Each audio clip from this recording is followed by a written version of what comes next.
Dans la paracha de Emor, on nous parle de différentes fêtes.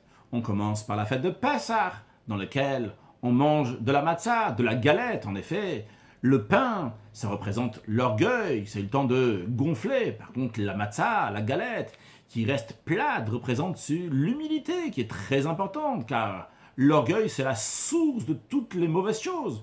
Puis après, on nous parle de Ktsirat HaOmer, lorsqu'on va couper donc une quantité d'orge qui s'appelle un Homer. Puis après, on va faire la Sfirat HaOmer, le compte du Homer pendant 49 jours. Et après le 50e jour, nous allons avoir la fête de Shavuot. À la fête de Shavuot, on va offrir, avec les sacrifices, deux pains qui sont chametz, qui sont levains, qui ont bien levé.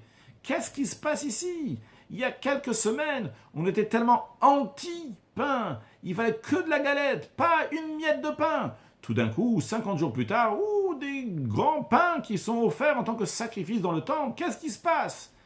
L'explication est la suivante. Lors de la fête de Pessah, c'est la naissance du peuple juif. On est au début de notre travail. Eh bien, le début du travail, c'est travailler son ego, s'écraser, se mettre de côté. Après, pendant 49 jours, nous allons travailler nos 7 attributs, les 7 midot, 7 fois 7, bien entrer dans tous les détails de nos attributs, les raffiner.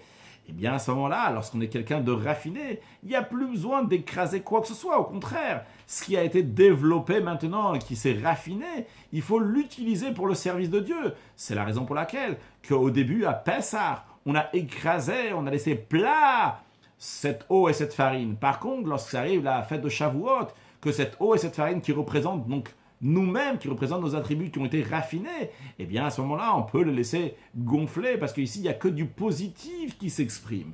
Eh bien, cette différence entre la fête de Pessah et la fête de Shavuot, c'est aussi la différence entre la sortie d'Égypte et la venue de Mashiach. Lors de la sortie d'Égypte, le mal existait encore. Et c'est la raison pour laquelle il fallait se sauver d'Égypte. Qui varacham, le peuple juif est vite parti d'Égypte. C'est sauver du mal qui existait encore. Par contre, lorsque Mashiach va venir, c'est pas juste que le mal va s'annuler, c'est encore plus, le mal va se changer en bien. D'ailleurs, par exemple, quand le prophète Ishaïa dit que le nourrisson jouera près du nid de la vipère, bien qu'aujourd'hui on a peur d'une vipère, surtout d'un nourrisson à côté d'une vipère, mais lorsque Mashiach va venir, tout sera positif, même les choses qui sont négatives seront changées en positives. Il n'y aura pas de quoi se sauver du monde, ça sera un monde qui sera extraordinaire.